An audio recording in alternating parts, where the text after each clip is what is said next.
Clerk, please call the roll.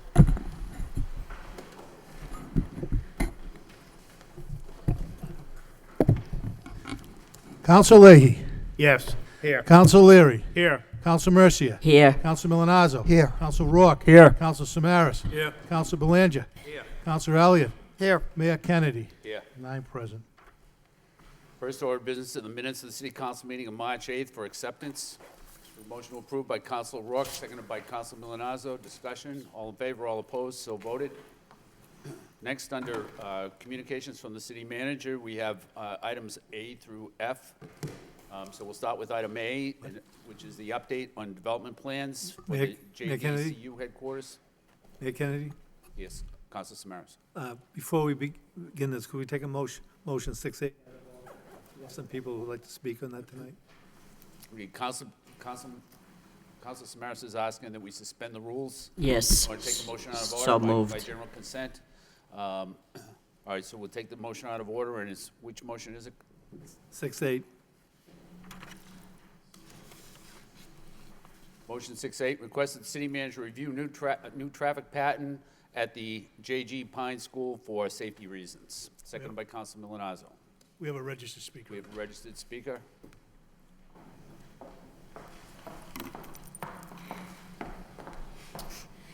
Good evening, Mr. Mayor, City Councilors. My name is Wendy Roberge. I am the principal of the Pine Arts Magnet School, and I have been for the past 5 years. And I'm standing before you tonight to emphasize the need for a continuation of the trial period in which you have undertaken the 60-day trial period for keeping Park Ave East a one-way, and we are specifically requesting this during the school hours of 8 to 4 to cover the time before and after school, and also not allowing our traffic to be able to take a left and go down Francis McGee Way out the entrance of the horseshoe that remains in front of the Pine Arts. I know that school safety is a huge priority here in Lowell and around the country. I want to point out just a couple of facts for you to help you aid in your decision tonight. Most of the efforts around school safety recently have focused on things like active shooter situations. And we are presently in the Lowell Public Schools partnering with a company called Safe Havens to do a comprehensive audit of school safety here in the Lowell Public Schools. And Safe Havens provided me with some very interesting information during a meeting yesterday. Between the years of 1998 and 2012, inclusive of Sandy Hook, there have been sadly 62 deaths related to active shooter incidents. During the same period of time, though, there have been 525 deaths on school property or the adjacent property due to traffic incidents. When you count the non-school staff and non-student staff, that number rises to over 1,500 fatalities, again, on and around school property as a result of traffic accidents. So I can't underscore or emphasize enough, and I have the research to share with each of the council members if you'd like, the need to keep our students safe. I'm sure you have heard the stories of erratic drivers, people jumping the curb. I was nearly hit by a car this past fall, along with some of our beloved staff and our students. And so this is something that I urge you not to take lightly and to consider safety over convenience. We want to keep our neighbors in the area pleased and happy. We enjoy being a part of the South Lowell / Belvedere neighborhood up behind the cemetery in Shed Park. We just want to make sure that the safety of our students and staff is paramount to all, because we value the cost of a human life more than, a few seconds of extra driving. Thank you kindly for your consideration. Thank you. Council Samaras. I believe we have some other speakers. May they speak? I don't have any registered, but. They're not registered, but if there's no objection. I'm Richard Pitkin at 26 Waverly Ave. I'm in the neighborhood that's most affected by this change. I have no problem with the Park East being one way during school hours, but I have a lot of problem with the way it's set up right now, which is to make my neighborhood a cul-de-sac. We just had an incident a couple of weeks ago where there was a tree down on Lawrence Street, and we really needed that in order to get out of our neighborhood. A number of people come down there. A number of people work in Tewksbury or Billerica from our neighborhood and use that. We have a petition that Mrs. King there will present to the council. All the people in the neighborhood find this ability to stop us from using that as an outlet to our neighborhood outside of school hours to be, more than an inconvenience. I mean, I have found a number of times, whether it's on Saturdays or other times, when Roger Street's totally backed up. And the city really needs that. As happened on this other day, a couple of weeks ago, with Lawrence Street being closed, a number of trucks went down there. A number of people have told me, even with the signage that's there, both citizens, DPW workers, and even the police department go down the other way because we've been doing it for eons. And I have no problem for that to be shut down and one way during the school hours. I can totally understand the safety, but I also understand that the school is in session approximately 10% of the year. And during the summertime, there's a lot of people that come around. People want to use McGee Way because they park their cars there, because they go running in the park, they go walking their dogs. They use the park, all of the park, and that's one of the places where they put their cars. So the idea that this should be set up in a way that turns my neighborhood into a cul-de-sac, just means to me that the city's not listening to the neighbors. And, good neighbors don't make our lives so inconvenient. Thank you very much, councilors, for listening to me. Thank you. Are there any other speakers?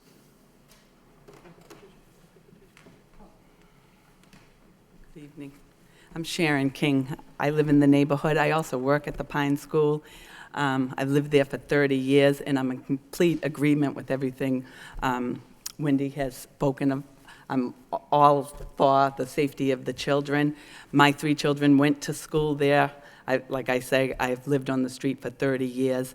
The neighborhood has no problem with the way it's set up during school hours, but we have a big problem with weekends, summers, evenings, not being able to access. That is our way in and out of our neighborhood. So, of course, the safety of the children come first, but the neighborhood has to be considered. I work at the school and did not even know that this 60-day plan was going into effect until I went down my own street. We weren't notified or had any input into it. So I do have a petition here.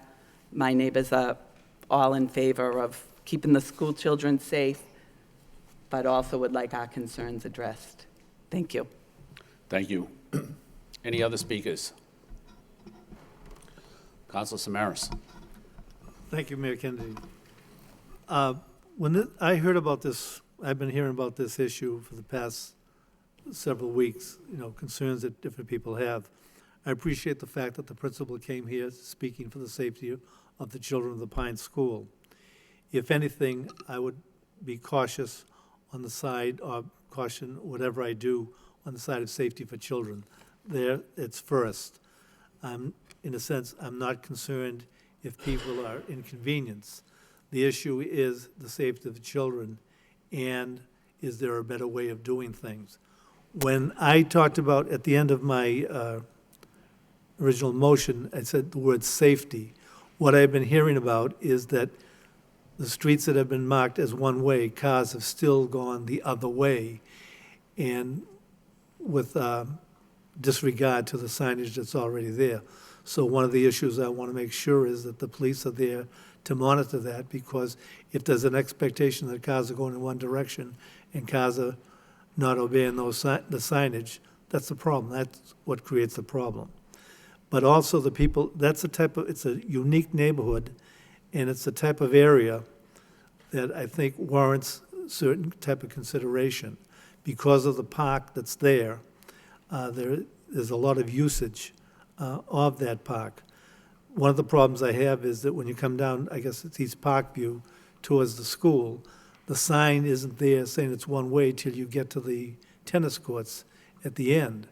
And what happens, people literally don't turn around and go back, they just continue going through. So that creates a problem. So what I would like is our traffic engineers to reevaluate that, Mr. Manager, to ensure that our children are safe, but the concerns of the neighbors are heard, and a plan that can come out, I think, much like what happens at the Daily School or several other schools where the streets are made one way when the buses are dropped off, when students are dropped off, and when the students are picked up. So there's two issues, the issue of safety and the issue of listening to our neighbors and ensuring that whatever decision is made, that it's addressed and properly carried out for the safety of children. You can have signage, you can have stop signs, you can have stoplights, you can have whatever you want, lower speed limits. If people don't obey, we have problems. So it's all about making sure that people do obey what is reasonable and what will protect our children. Thank you. Thank you, Counsel. Counsel Rourke? Thank you, Mr. Mayor. Through you to the manager. Mr. Manager, is there any reason not just to make it an 8 to 4 type of scenario and then just go back to the way it was on Saturdays, weekends, and nights? Mr. Manager? Yes, thank you. Through you, Mayor. This 60-day trial ends on March 20th, and if it's the will of the council not to continue with this, then it will revert back to the way it was before this 60-day trial, and that would be that it would be one way from Francis McGee Way, northerly to Knapp Avenue between the hours of 8:30 a.m. and 9:30 a.m. and 3 o'clock p.m. and 4 o'clock p.m. So it would be one way during those hours, but those hours only. And does that correlate the hours of opening of the school and closing of the school? I don't know the hours, but I'm sure it is. Thank you. Counsel Milonazo? Yeah, thank you, Mr. Mayor. That was actually going to be my question, when the 60-day trial period ends, so it's March 20th. So, again, listening to the speakers, I can certainly understand from a public safety standpoint, but I can also understand from the neighborhood, if we are creating a cul-de-sac, it's something that I think should be corrected. And the fact that it was a 60-day trial, there wasn't even notice given again, to the neighborhood. So I would support it going back to the way it was prior to the 60-day trial, and I think that we should, as Councilor Samara said, have the traffic engineer monitor it. I'm not looking to wait for the traffic engineer, with all due respect to the traffic engineer, to go out and do a study and come back, and it's August, and our neighbors are still dealing with the way it is today. Because I believe after the 60 days, unless you have a public hearing and make the change, it would go away anyway. So again, I support it going back to the way it was prior to the 60-day trial, and I think that by having efficient monitoring and controls, working with the traffic engineer and the police department, the public safety can be ensured at the Pine School. Thank you. Thank you, Counsel Leary, then Counsel Mercer. Just for my own edification, going back to where it was before, was 8 to 4? I apologize for not having the history of it. So, go ahead, I'm sorry, through you to the manager. Thank you, Mayor. Through you. It was 8:30 a.m. to 9:30 a.m. and 3 p.m. to 4 p.m. Okay. So, ultimately, the only difference what we're talking about going the way back before is that middle time, which is somewhat, I mean, again, it's almost similar to what we do at the Maury on Wilder Street, or the Daily and the Bailey. I mean, I think I could support looking at, like, the time 8 to 4. I don't know. I think there was some consensus from what the speakers were talking during school hours. I'm not, coming from the school committee on the traffic pattern, there are folks that are coming in and out during the those other hours that we have. So I guess the question I have through you, Mayor, is do we have to, after the March 20th, do we have to go back to the way it was, or continue the process as it is now, or can we amend it to make it 8 to 4? Mr. Manager?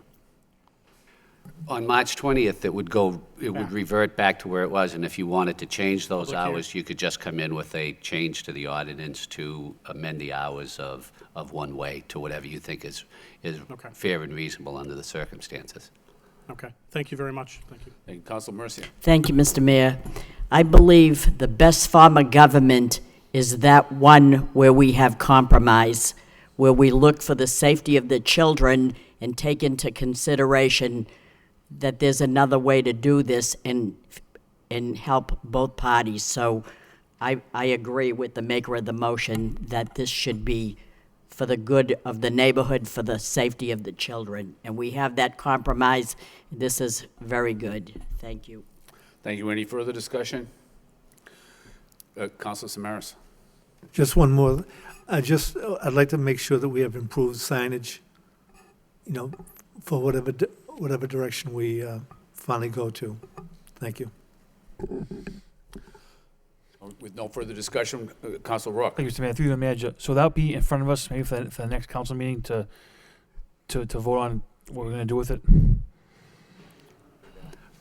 Mr. Manager. Through you, Mr. Mayor. No, it'll automatically go back when the 60-day, on March 20th, it will automatically go back to the prior. That's the 8:30 and 9:30 through. Yes. All right. So in talking to people this week about the throughway that is now, there's certain points of the day where people are going down there, whether it's for other programming or preschool. I think the consensus that I've heard about is an 8 to 4 type of way of doing things. If that's the way of the neighborhood, the school, and then eventually the council, someone has to come before us to change that. Mr. Manager. Yeah, through you, Mayor. Yes, if you wanted to propose a change to the ordinance to change those hours, then you could do that by motion, and we'd bring in an ordinance for your review and approval. Okay, I mean, is that only because March 20th is next week? Is that something that can be discussed now, maybe be brought to us next Tuesday? Mr. Mayor?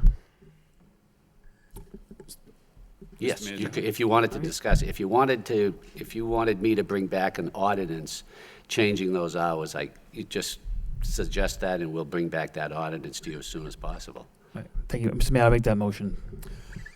All right. Council Rourke would like to amend Council Samaras' motion to include an ordinance change. Yes, please. Is that correct? Do we have a second to that? Second. Second by Councilor Mercia. Discussion on the amendment. Councilor Milonazo.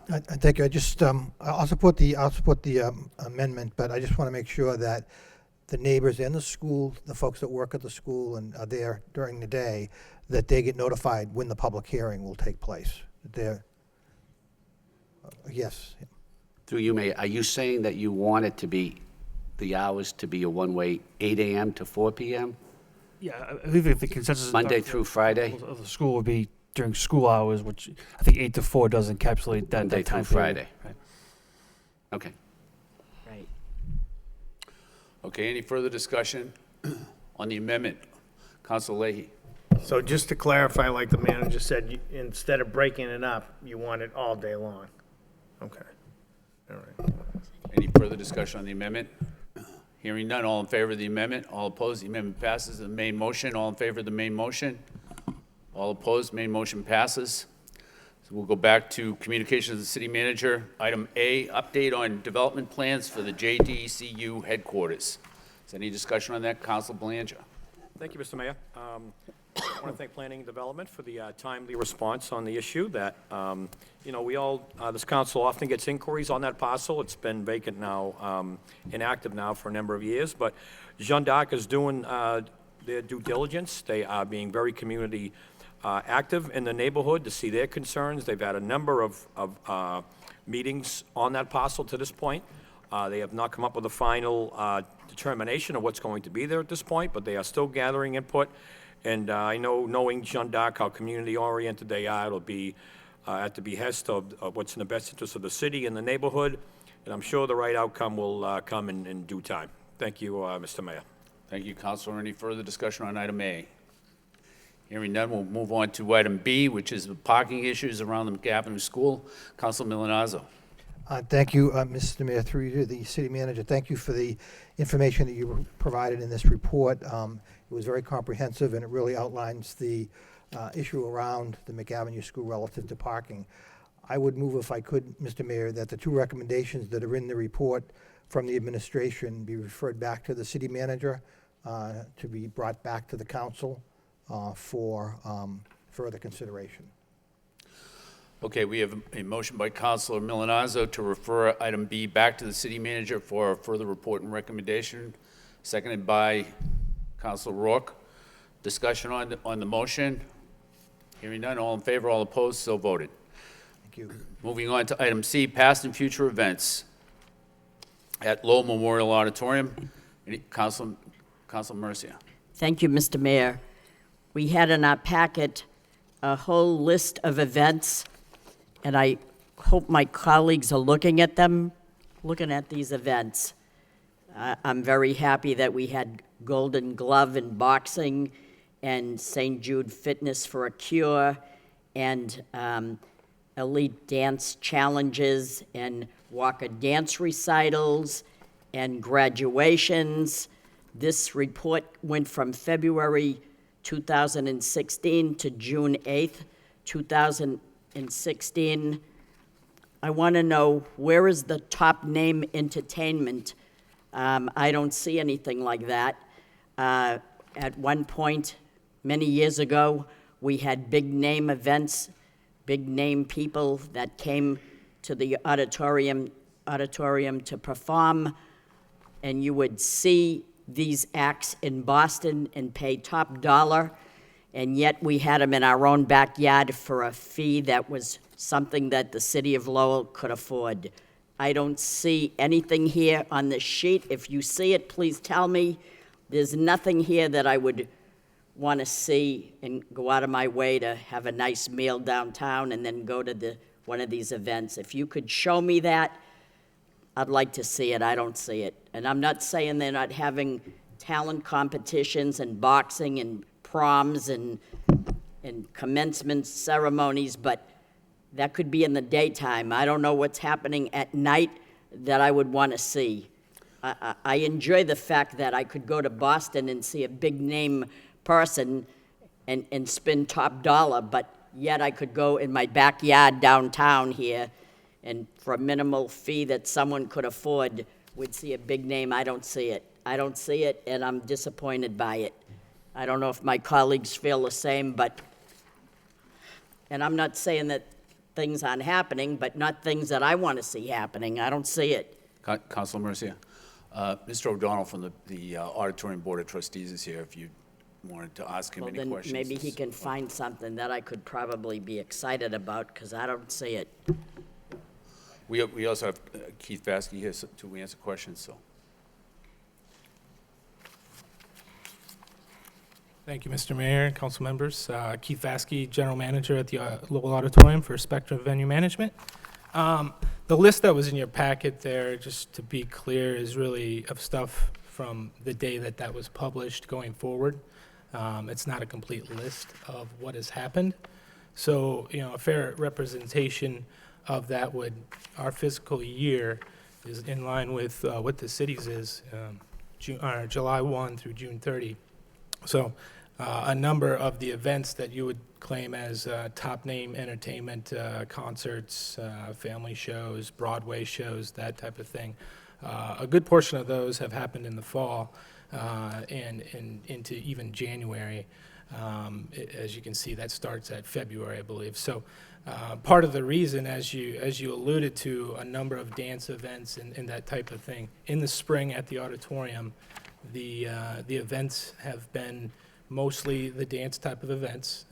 They take up almost every weekend. I think, actually, we were looking at it out of from January 1st to July 4th, every weekend, with the exception of Super Bowl weekend, Memorial Day weekend, and Easter weekend, are booked. And out of that, you take Friday, Saturday, Sunday, there's 55 events out of a total 78 days that we have events coming in. Those types of events, while you're right, it may not be a top name event that you may come down and buy a ticket for. They're bringing in visitors from all over the region, multiple states, that type of stuff to bring visitors in. They've been events that have been very solid events and really go towards the bottom line of the budget at that point in time. So it's been something that we kind of looked at it.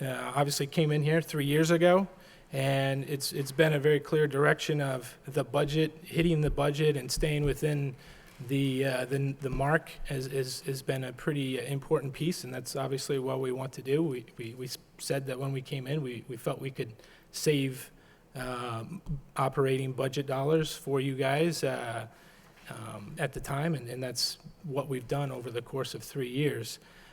But I would look at, I would love the opportunity to give you an entire list of what we've seen on our events from the beginning of the year. I looked at it, I believe we had 5 sellouts this year. We've had country acts, we've had family shows, we've had Broadway shows that are included in those sellouts. So I guess the information that you're reading and what you read off, absolutely, there's some things missing. We just sold out, we just put the show on sale, WWE, and it may not be the event you may be looking for, but it sold out within a day and a half that we put it on last Friday, and by Saturday afternoon, there wasn't a ticket left. We also have the last of our Broadway series coming up towards the end of the year, Celtic Women, which is doing very well for us right now, and we've still got quite a bit of time as it's in June to continue to sell, and we're very happy about that. You know, concerts and ticketed events, I think, is probably what you're focusing on. In the years that we've been here, you know, for instance, concerts, the first year that we were in here, we had a total of 4 concerts in the building. This year, we've jumped that number to 7. The overall events are up from, I believe it was 100 events in 2013 to 111 events that are projected this year. That's just what's on the books. That's not taking into account that we may add more at that time. And then the total number of visitors, which I think is a pretty important piece to the downtown area, has risen from, it was 92,000, I believe, is what the first year was, and we're projected to be 102,000 this year. So we've seen growth go. You know, the question you may have is, how do we get more, right? I mean, that's the question we look at, and we try to solve that every day that we're here. So That's not my question. My question is, from February to June for 5 months, I have nothing to look forward to? sure. Is that what the message you're giving me? I'm giving you the message that I can there only are a wait few. till the fall before I could see something worthwhile? So there's a number of ways that we can go about that. We can definitely get more aggressive, and we can look at events on the weekdays.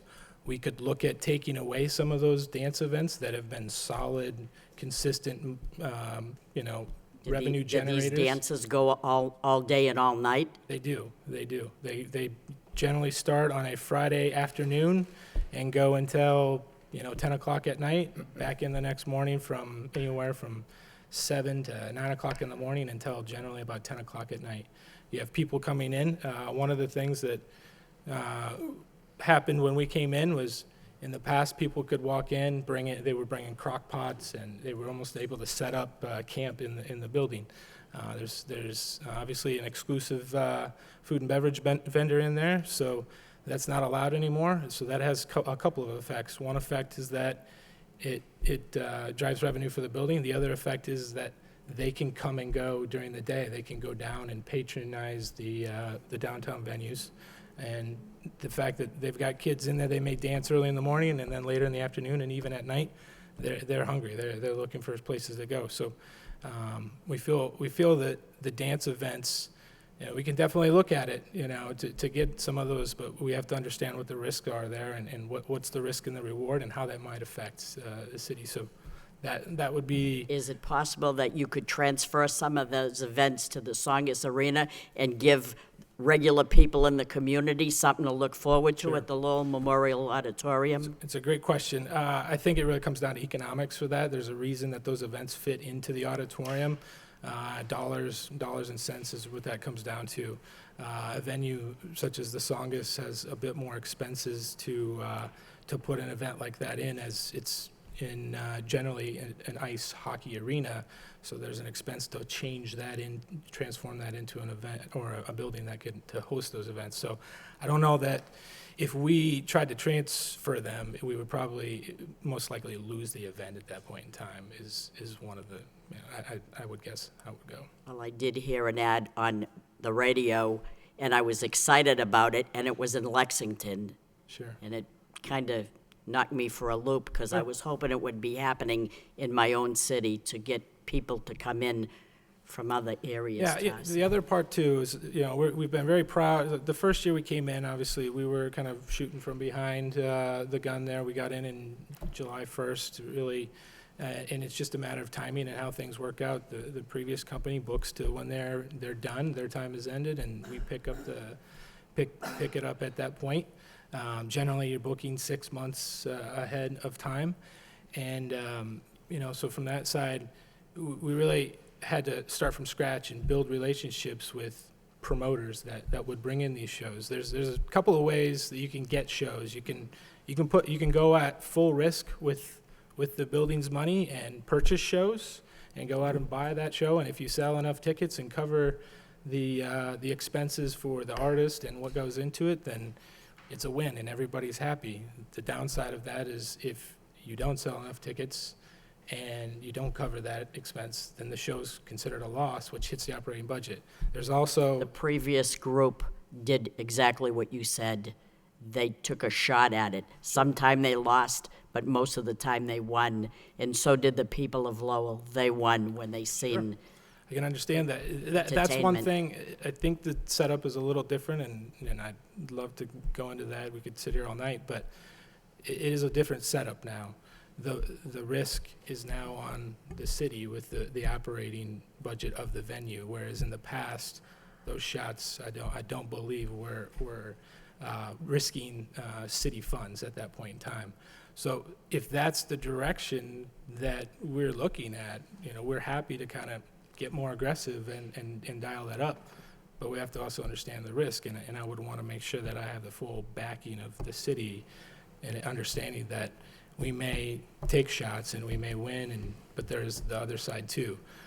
In a building that size, when you win, you generally win small, and when you lose, you can lose big. So, not that we're concerned. I mean, honestly, it would make me happy to be able to be a little more aggressive. It would get us on the phone with a few more things, but at the same time, I want to make sure that we're fitting into the budget and making sure we're taking care of the city budget that we get to operate with. You all set, Counselor? Yes. Counselor Belanger, then Counselor Samaras. Thank you, Mr. Mayor. And Mr. Mayor, through you to Mr. Vask. Mr. Vask, for starters, I want to thank you for coming in. We really, this council appreciates that very much. But Mr. Vask, I got to let you know this, that, it's happened to me, and I'm sure my other colleagues, that, we live in Lowell, obviously, we frequent downtown establishments and eateries. And, I've heard more than one occasion where you're trying to eat and enjoy a nice dinner that, owners will come up and say, there's not the amount of activity going on there that they, quote, used to be. And they're concerned, they counted on this for a long time, and it doesn't seem to be as active. But we're the city, and we're your partner in this ordeal at the same time.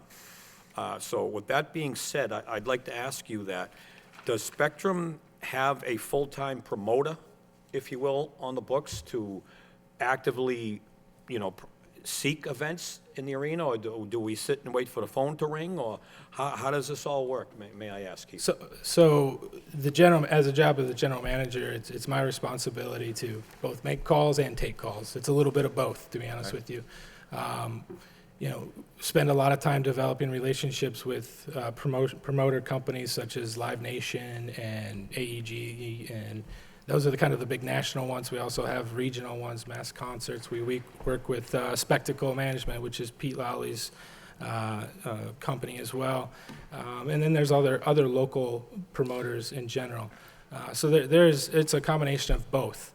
We do have a call bi-weekly that we work with all of the general managers around the company, all 125 buildings, and we do share who we're working with and what shows are out on the road, what we can go after. So there's a number of resources there at our fingertips, from that standpoint. So to answer your question, it's not, we don't wait for the call. Okay. It's not just making a call either. It's kind of. Okay, but you're general manager / promoter, okay? Correct. Well, just to get it out there, the former management firm used to have 3 managing partners and then a promoter. Obviously, you can only do so much, Keith, that, it's hard for you to promote 40 hours a week and manage 40 hours a week. So I'm sure time, takes time from the other.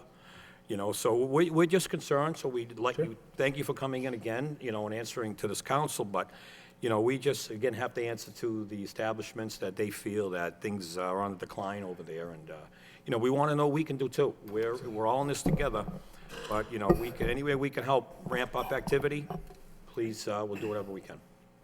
Thank you very much. Thank you, Counselor Samaras. Thank you, Mayor Kennedy. I want to thank you for coming before us. Your company does have a fine reputation. There's no question about that. You're a major player. But I have to agree with Councilor Mercia, when I looked at the presentation of what was there, it was the Golden Gloves and many dance acts. And as the former headmaster of Lowell High School, a lot of those dance acts played at the Lowell High School auditorium. And that was established by the previous group that ran the auditorium. And so the thing is, the high school artistic clubs were helped by income that was derived from those dance groups, along with the owners of the previous group made their money because they set the dances up, but they used the high school as another venue. Do you do that at this point, or do you have any?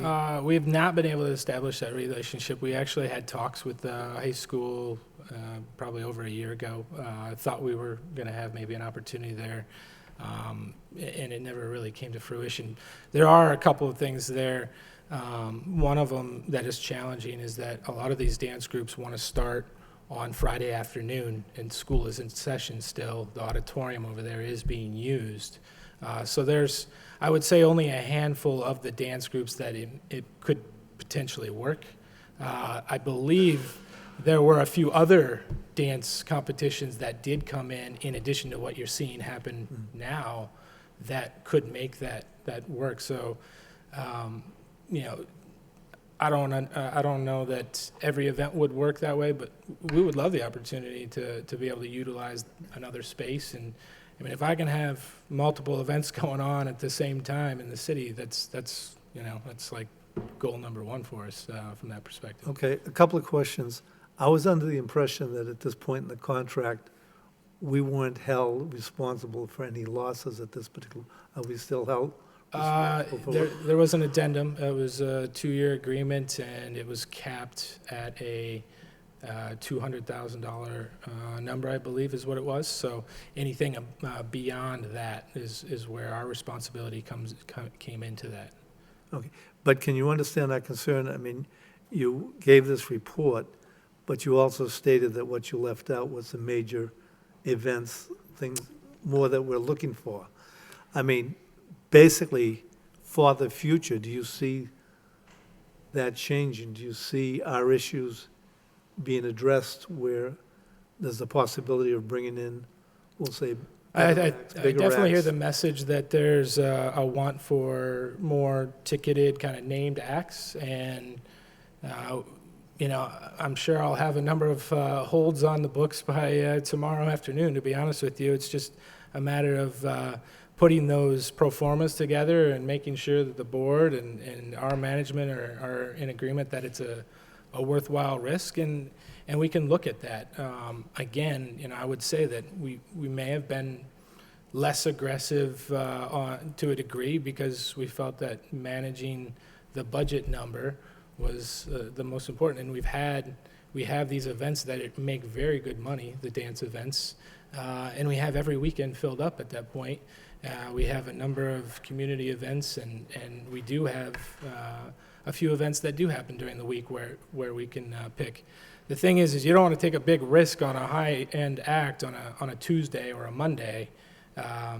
I've seen it in the past. It doesn't matter who it is. You're going to be light in the house somewhere, and the margins on those acts, they know how many seats are in your venue, so they do the math, and they know how much they're going to ask you to pay them, and it doesn't generally leave a lot. So if you miss, then that's where it is. So we've got to, if we're going to take the risk, we want to make sure that it's good, as just being Thank you for the, thank ambassadors you. for you. Thank you, Council Rook. Thank you, Mr. Mayor, through you to Mr. Vest. So Keith, when someone books the auditorium, when a dance group or a company books it for a show, is there any outreach done on the auditorium on the city's behalf to the booking company that says you can go to downtown restaurants or downtown places of entertainment? Absolutely. We have a list of all of the restaurants downtown that we have on hand that we kind of keep for guests that come in. We welcome flyers or the cards, any discounts that people, things that kind of entice people to come down is great. We just basically give them the list at this point and kind of point them in the right direction.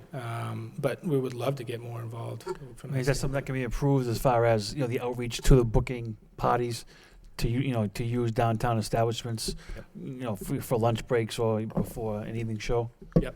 So, yeah, actually, as this came up, we spoke with our partners, the Lindsay Julian Group, and they said that every event that we have in terms of the dance events, people are coming up and saying, hey, we've eaten here already. Where can we get a real meal type of thing? And again, they're right there. You would think that they'd be the first ones to say, come eat at our concession stand, but they're great community partners as well, and are happy to send them down to the restaurants downtown.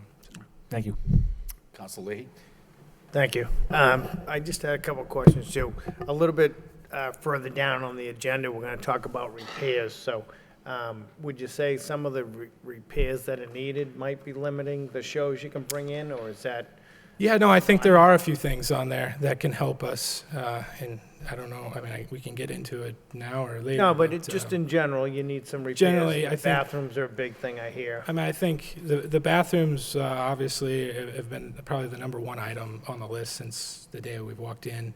I hear it, every week, and I can understand. It wasn't part of the grant project this year, but because it wasn't eligible, really. Yep. But the other part is this building is an amazing building. I haven't met a person that hasn't said they love it. The character is amazing, but it definitely needs some updating. And it's just like when you go to buy a car, right?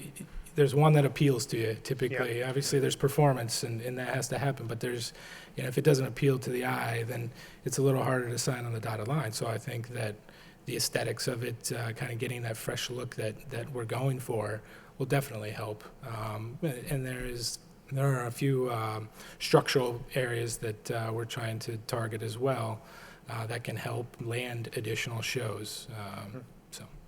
Okay. So there's a little bit we could do too to help out, but and I do agree that we'd probably if there's any way to book different type of entertainment in the spring, summer, weekdays would be good. I understand that the dance recitals are good, solid money coming in there, and you can't argue with the economics. So, but I think the two go hand in hand. The building needs a little bit of TLC also to attract some good venues to come downtown, and Absolutely. we want to be on our best, show our best, put our best foot forward when we're going to have everybody in there and visiting the downtown. So, thank you. Thank you. Any further discussion on item C? Hearing none, we'll move on to item D, which is traffic safety issues using the breakdown lane on Pawtucket Boulevard. Councilor Samaras. I just want to thank the city manager for this report. I've been to a number of meetings at the Pawtucketville Association where the issue of being able to make a right-hand turn from the highway onto Ferry Road has been much discussed and a concern of the neighborhood. This does address the issue, and I want to thank the city manager for the attention to this matter. Thank you. Thank you. Councilor Leahy, then Councilor. Thank you. I read the report, and I had a couple of questions for the traffic engineer, if that's all right.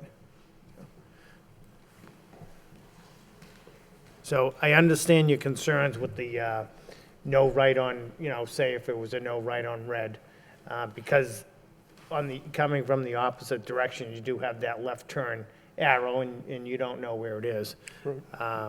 But could you recommend, we could ask the manager to check into it, would there be a way to put an additional right-hand turn light there so you would know it when it's safe to turn?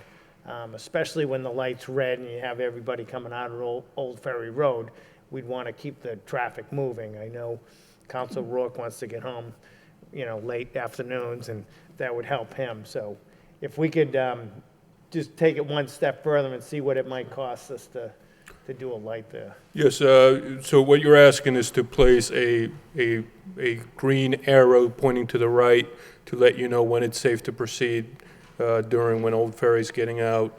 That would be an additional segment on the signal head, and it would cost a couple $1,000s, but I think it's doable.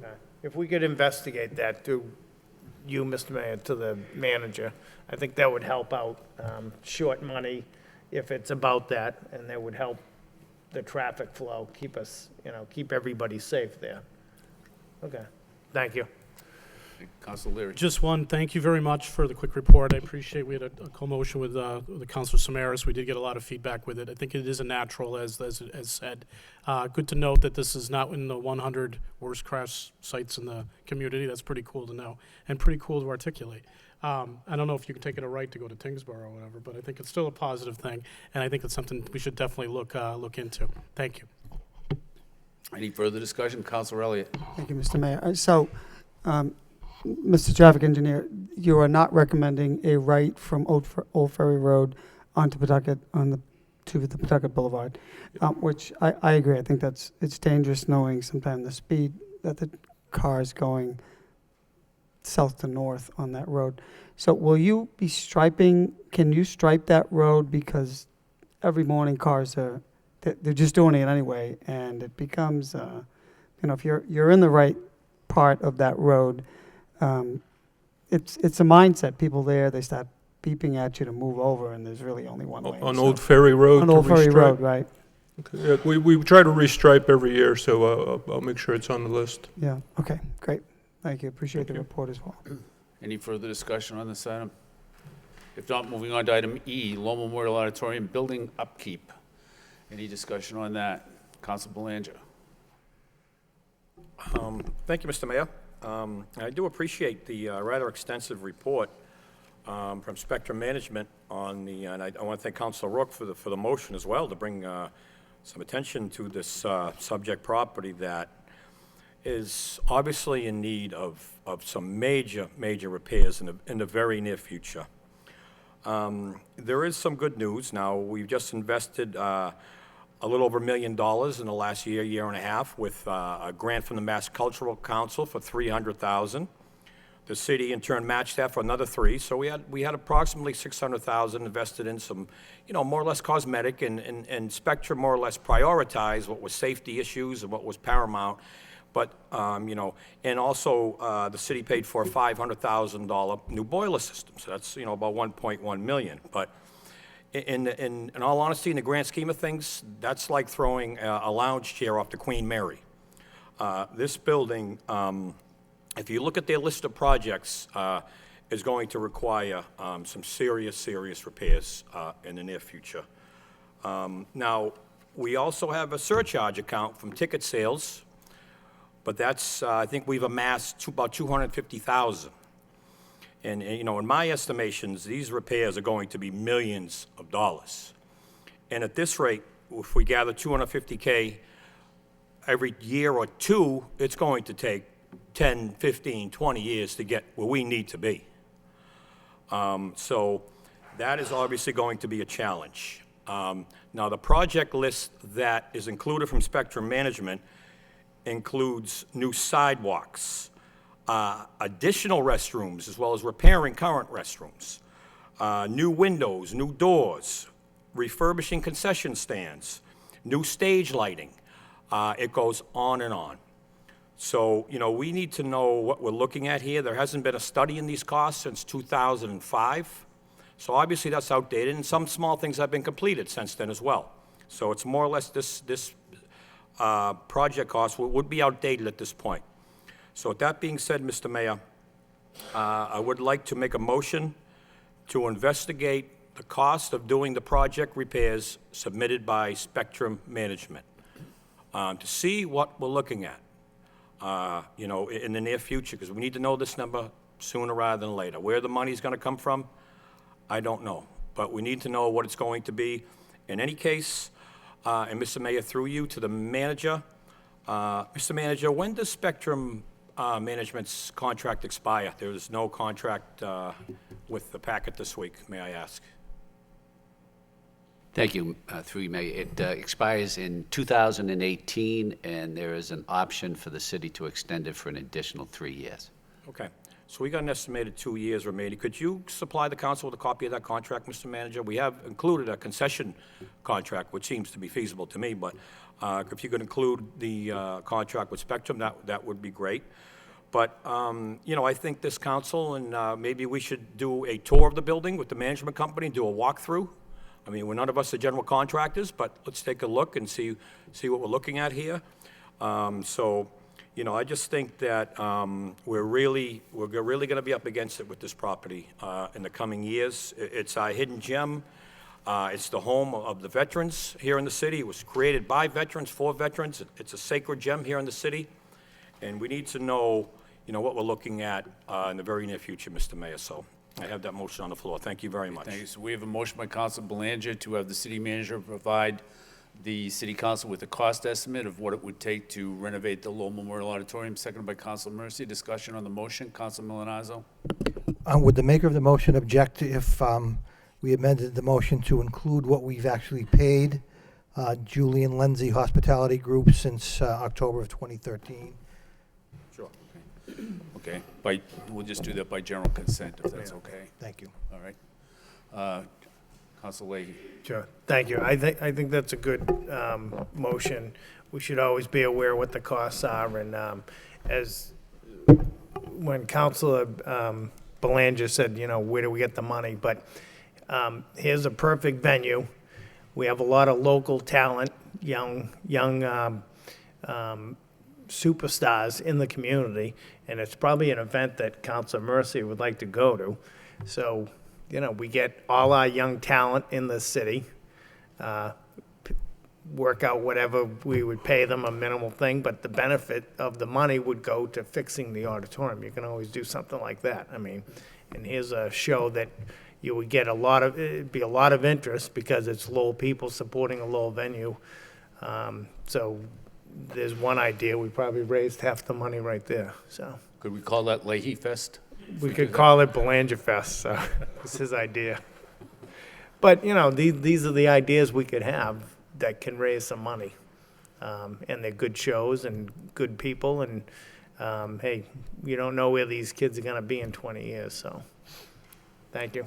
Okay, any further discussion on the motion? Hearing none, all in favor of the motion, all opposed, so voted. The next item is the Vivia dedication of the access road at LeBlanc Park. Any discussion on that, Councilor Rourke? Thank you, Mr. Mayor. Through to the manager. Mr. Manager, thank you for the quick response to this, and also to Mr. Belgard for all his work. And I know he's already been in contact with everybody involved, and him and his team are working very hard to get this done. So it's good to see it on the agenda for the March 30th Board of Parks meeting, and hopefully soon thereafter we can have a ceremony. So thank you. Any further discussion on this item? If not, that concludes the communications from the city manager. The chair would entertain a motion to accept the communications from the manager, place them on file. We have a motion to that effect by Councilor Milonazo, seconded by Councilor Rourke. Discussion on the motion. All in favor, all opposed? So voted. The next item of business is a communication from the city manager to reappoint Kerry A. Hall to the Board of Health. Move approval. We have a motion approved by Councilor Mercia, seconded by Councilor Leary. Discussion. Roll call. Council Leahy. Yes. Council Leary. Yes. Council Mercia. Yes. Council Milonazo. Yes. Council Rourke. Yes. Council Samaras. Yes. Council Belanger. Yes. Councilor Elliott. Yes. Mayor Kennedy. Yes. That's 9 yeas. The next item is a communication from the city manager to reappoint Rachel Edlund and George Valaris to the Lowell Historic Board. The motion approved by Councilor Milonazo, seconded by Councilor Rourke. Discussion on the motion. Roll call. Council Leahy. Yes. Council Leary. Yes. Council Mercia. Yes. Council Milonazo. Yes. Council Rourke. Yes. Council Samaras. Yes. Council Belanger. Yes. Councilor Elliott. Yes. Mayor Kennedy. Yes. 9 yeas. Next item is a communication with the city manager to request out-of-state travel for one person with the Division of Planning and Development. We have a motion to approve. Motion approved by Councilor Mercia. Didn't we get another one on our desk prior to the meeting? It's, yeah, in substitution of. Engineer. Yeah. Oh, Council, that'll be the one you're voting on this evening. oh. But did we have two in our packet on top of it? So do we have two in essence, or just one? No, just the one. All right, We'll be bringing that other one next week. all It's right, just juxtaposed, so. all right. You have a motion to approve? Yes, yes. Motion approved, seconded by Counselor Rourke. Discussion on the motion, roll call. Counsel Leahy. Yes. Counsel Leary. Yes. Counsel Mercia. Yes. Counsel Milonazo. Yes. Counsel Rourke. Yes. Counsel Samaras. Yes. Counsel Belanger. Yes. Counsel Elliott. Yes. Mayor Kennedy. Yes. 9 yeas. Next item is a vote to approve an exemption for James Dillon from Mass General Laws, Chapter 268A, Section 20. Motion to approve. We have motion to approve. We need a, Motion to waive the full reading? okay. We have motion to read the full reading. The second reading is approving the exemption of James Dillon from the provisions of Massachusetts General Laws, Chapter 268A, Section 20. We have a motion approved by Counsel Leary, seconded by Counsel Rourke. Discussion on the motion, roll call. Counsel Leahy. Yes. Counsel Leary. Yes. Counsel Mercia. Yes. Counsel Milonazo. Yes. Counsel Rourke. Yes. Counsel Samaras. Yes. Counsel Belanger. Yes. Counsel Elliott. Yes. Mayor Kennedy. Yes. That's 9 yeas. Next item is a vote to transfer $62,000 to the Cemetery Division to provide funding for spring cleanup beautification on Memorial Day weekend and to complete section number 35 at the West Lawn Cemetery and make improvements to the office and chapel. There's no objection. We'll do the second reading just by title. To transfer funds to allow the Cemetery Division to complete section number 35 at the West Lawn Cemetery to make improvements to the office and chapel and provide adequate additional funding to ensure the beautification of the cemetery grounds in preparation for the Memorial Day weekend. We have a motion approved by Counsel Milonazo, seconded by Counsel Belanger. Discussion on the motion, roll call. Counsel Leahy. Yes. Counsel Leary. Yes. Counsel Mercia. Yes. Counsel Milonazo. Yes. Counsel Rourke. Yes. Counsel Samaras. Yes. Counsel Belanger. Yes. Counsel Elliott. Yes. Mayor Kennedy. Yes. 9 yeas. Next item, subcommittee reports. We have the Neighborhood Subcommittee, which met on March 14th. We have a report from them. Thank you, Mr. Counsel Rourke. Mayor. Last evening, Neighborhood Subcommittee met at Temple Emmanuel on West Forest Street in the Highlands section of the city. Well attended the meeting. The entire council was present, including Manager Murphy, State Representative from the Highlands, Roddy Mum, Register of Deeds, Howe, Superintendent Taylor, and Building Commissioner Sean Shanahan. The first item on the agenda, Mr. Mayor, was the property at 593 Princeton Boulevard, also known as the Coelho business property. There's been discussion multiple times on the council floor about this property. The specifics of the business were discussed by the Commissioner, Sean Shanahan, which gave the subcommittee, as well as the neighbors, an update on the property, which included members of the inspectional department that actually had been there late last week to go over the property once again.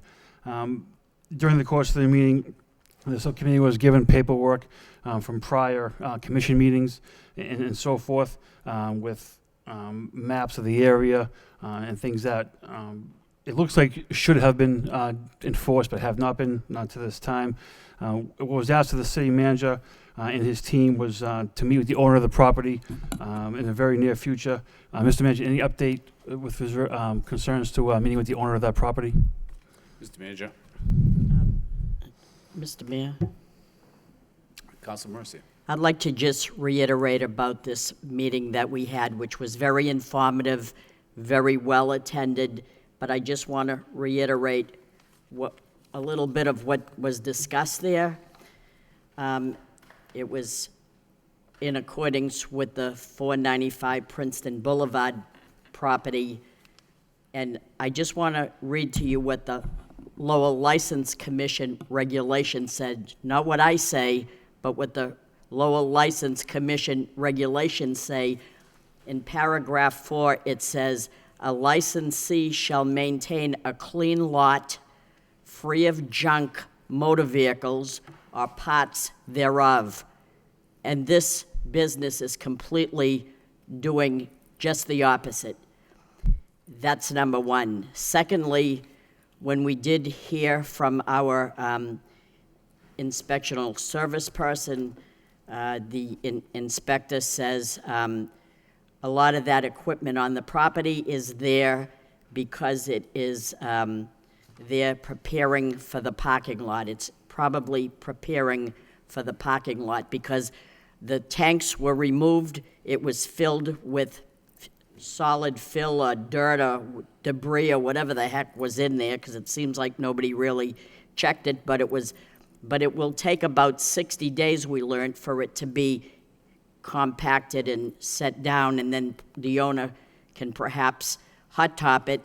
And perhaps, the inspector said, these vehicles are in preparing for the parking lot. So I ask you, how could this equipment be used to grade the proposed parking lot at this address? A wood chipper. There's a wood chipper on the property. How does that have anything to do with preparing the proposed parking lot? A forklift. I don't know how that has anything to do with it. Pickup truck with a plow and a sander that I wouldn't probably give you $500 for, but that's my opinion. A large backhoe, a 10-wheel stake body truck, 2 flatbed trailers. It certainly shows me that in Ripley's Believe It or Not, this is deplorable equipment, and I don't know how it could be used to prepare a parking lot. So let's keep that in mind when we deal with this person that is defying all logic. I know that if I were paying $3,000 for property tax, I wouldn't want to look out my window and see any number of these pieces of equipment that to me is a piece of junk.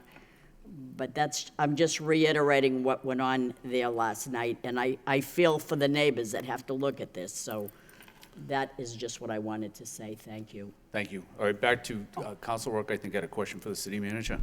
Thank you. Last night at the meeting, Mr. Manager, there's a request to reach out to the owner of the property. Has that been done yet? Yes, he's coming in to meet with me at 2 o'clock tomorrow afternoon, so I'm just going to resolve it tomorrow. Okay, and some of the issues that were brought up last night that Councilor Mercia so elegantly mentioned earlier, the landfill, the equipment on the site, and the safety issue, I think that Chief Taylor spoke of last night with the parking on the street, on the site as well, that could be a hazard. Yes, we will be addressing all of the issues that were brought up at the neighborhood subcommittee meeting. All right, great, thank you very much. And then, Mr. Mayor, at that point in the meeting, we transitioned to Superintendent Taylor, who gave a full report on not only crime in the neighborhood, but also the city. Double-digit reduction that's been happening citywide over the past couple of years, which is also good news. And then finally, Mr. Mayor, Manager Murphy spoke to both the subcommittee and to the people in attendance, giving the state of the city and obviously the state of the Highlands neighborhood. So again, it was a very well-attended event. I thought it went well, and looking forward to doing it in the future. So thank you very much. Okay, thank you. Any further discussion? Chair will entertain a motion to accept the report of Council Rourke as a report of progress. Seconded by Councilor Mercia. Mr. Mayor, I thought he was done with his report. I'm sorry. It's probably my fault. I didn't know what you were going to say, so it's just, anyways. All in favor of the motion, all opposed, so voted. The next item is a subcommittee report from the Ad Hoc City Charter Election Issues Subcommittee, which was held earlier this evening. Councilor Leary. Yes, thank you very much. The entire subcommittee was in attendance, Councilor Mercier and Councilor Samaras, as well as pretty much the entire city council. The ad hoc subcommittee was put together by the mayor really for 3 particular motions that were put forward, 2 by Councilor Mercier. The first one is the number of signatures required to get on the ballot. The second, again, from Councilor Mercier, the number of candidates required to have a preliminary election, and then from the mayor, a motion regarding a salary adjustment. So we took all 3 of the motions up regarding how we would handle them and make recommendations to the full council. What I'd like to do is just take each motion and speak on individually and put forward the subcommittee's recommendation, Mayor, if I could. Sure. The first motion was the number of signatures required to go on the ballot. Councilor Mercier made a motion to make a recommendation to the council to request to go to a public hearing and increase the number to actually get number of signatures from 50 to 100. So that was a motion by Councilor Mercier and second by Councilor Samaras, and it was unanimously approved to make that full recommendation to the council. So I put that as a form of a motion to the council for discussion and debate. Okay, so Councilor has made a motion to send the matter of the number of signatures required to a public hearing at a future time. Do we have a second to that? Seconded by Councilor Milanazzo. Discussion on the motion to send it to a public hearing. Hearing none, all in favor, all opposed, so voted. And just to acknowledge that at the public hearing, if we do make a decision to make any changes, we would be required to take those changes to the Massachusetts State Legislature for approval and ultimately the governor's signature. So it's not, there's a lot more process to be done within this particular recommendation. The second topic that we covered was the number of candidates to discuss in terms of having a preliminary election. We had a lot of different discussions regarding this. There was, I think, consensus that for everybody that we would definitely, whatever we decide to do, was actually to go to a public hearing. Some of the councilors in attendance wanted to leave where we were at. I think Councilor Manalzo could speak on for his own behalf, but essentially wanted to leave that position as it were today. The recommendation made by the subcommittee ultimately was to go forward and make a recommendation to increase the number to 23, but to go forward to a public hearing for that discussion. We did have some feedback from the public. There was some interesting discussion in terms of looking at it, how you look at it. Some were in support. The one constituent, Mr. Mitchell, actually articulated looking at having accepted numbers that would win in a preliminary at number of 14 to change the dynamic a little different. So there was some good discussion regarding that, not complete clarity from all counselors, but the subcommittee did make a recommendation to Councilor Mercier made the motion and seconded by Councilor Samaras and passed unanimously to go to a public hearing and increase the number to 23. And I make that as a form of a motion. Okay, could I just ask you as a, just a point of information, did the subcommittee discuss the threshold for the school committee? What was No, that? we did not. Not in this particular item, we did not. Okay. No. But it's interesting, it's, this third motion, we kind of jumping ahead, we actually made a referral to go back to the school committee for clarification if they were interested in it. But they actually, which is a good point actually, we did not actually do the same thing on the second motion. Okay. So what we did at that point is a recommendation from the subcommittee to go to a public hearing to discuss bringing that number to 23. So in essence, you could actually at that point have that further recommendation, or if the body decides, we could go back to the ad hoc subcommittee to discuss it further to get school committee input as well. Okay. Make that as a form of a motion to go to public hearing to increase to the number of 23. Okay, we have a motion to increase the number from 18 to 23 as a threshold for having a preliminary election. Do we have a second to the motion? Second by Councilor Samaras. Discussion on the motion. Roll call.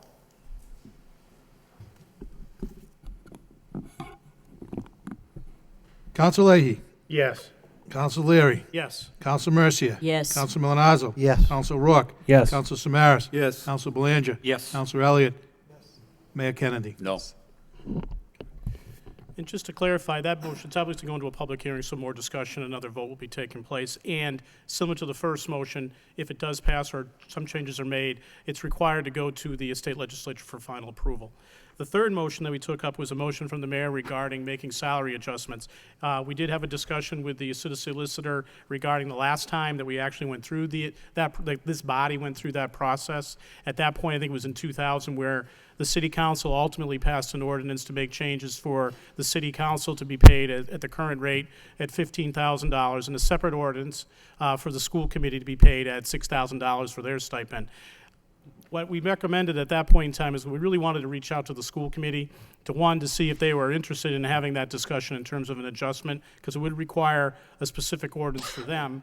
In addition, they would have to budget their own funding for that process. So if any increases, they would have to budget it. So what we decided to do at that point, there was a motion by Councilor Mercier and seconded by Councilor Samaras to actually reach out to the school committee to ensure that there's interest and reconvene the ad hoc subcommittee. I'm not sure if they actually has to, we took that as, that vote was unanimous. I'm not sure if we have to take a vote at this point. I think we would reconvene the ad hoc subcommittee, but the council could obviously weigh in and make their own determination at that point. Again, the reasons for that were we didn't reach out to the school committee regarding a budgeting issue that they would have to actually budget. So is it the intention of the subcommittee to delay action on that until Correct. there's a communication from the school committee? Correct. Okay.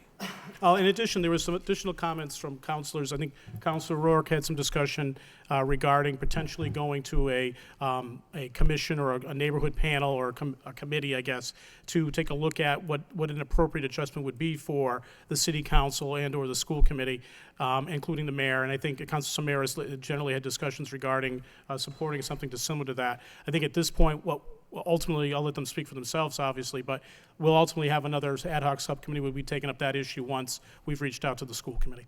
Okay. Thank you. Thank And you. that's a motion for report of progress at that point. Okay. We have a motion to accept the report as a report of progress, seconded by Council Milonazo. Discussion on the motion? No discussion. All in favor, all opposed, so voted. Next, we have a petition. We have one petition for a property claim. Chair would entertain a motion to refer to the Law Department for a report and recommendation. We have a motion to that effect by Councilor Leahy, seconded by Councilor Elliott. Discussion, all in favor, all opposed, so voted. Next, under miscellaneous, we have ET Properties LLC, Attorney James Flood, requesting the City Council amend the zoning code to extend the SMU zone at 595 Pawtucket Boulevard, which is the Saab Tower, 7,200 square feet of the back parking lot that is presently zoned SSF. Chair will entertain a motion to refer to the Law Department to draft an ordinance. We have a motion to that effect by Council Milonazo, seconded by Council Rourke. Discussion, Council Leahy. Sure. Does this go to public here? Oh, okay, so draft the ordinance and then public. Council, it'll come back in a draft form from the solicitor's office. At that point, we'll refer to a public hearing before the planning board and a public hearing before this body.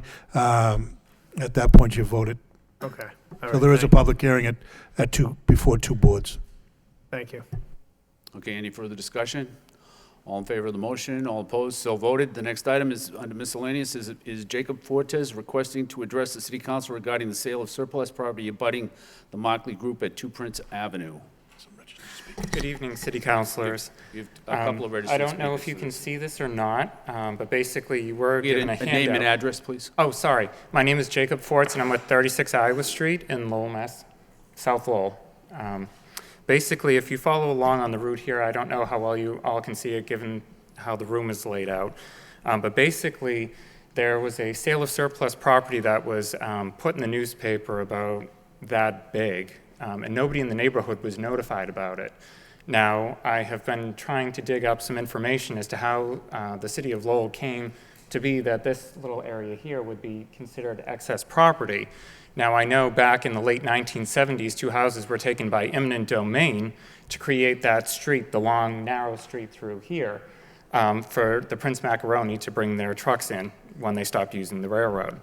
Now, the connection street, though, Carter Street to Prince Ave, has always been there since the roads were put into South Lowell around that factory.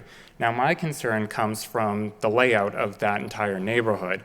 Now, I was told, but haven't seen any documentation yet, that there was traffic engineer studies done on this, that the fire chief has signed off on it, that the police chief has signed off on it. I've called the individual departments. I've gotten no calls back. Finally, I did a public records request. The city of Lowell did duck that. They did cite the exemption that is there with the Boston Globe versus the, I think it was the Department of Education, saying that my request was too expansive. So here I am before you today to basically bring up my concerns, to let you know that there are people in South Lowell who don't agree with this sale. For starters, if you look at the map on page 1 of the handout that was given to you, our neighborhood firehouse is right here. Now, I live up over here on Iowa Street. Our neighborhood firehouse is here. Now, in the area of the corner of Gorham and Moore Street, as you see there, where Mario's Discount Furniture is, every major rainstorm, it floods. Now, I know that the city has spent money in the past to try and correct that problem. Still not corrected. I don't know if it's just because the drainage isn't taken care of. There's a dirt area that constantly runs down and clogs the drains, but every rainstorm, every major rainstorm, it floods. Every major rainstorm with it comes thunder and lightning. That's the ones that usually cause the area prone to flooding. That also causes a fire risk. So if you close off this area in here, how, if this area is flooded, does the fire trucks get to our neighborhood here and all the way back through over here? There is no way for them to get through. That intersection was recently shut down due to the fire at Meineke Muffler.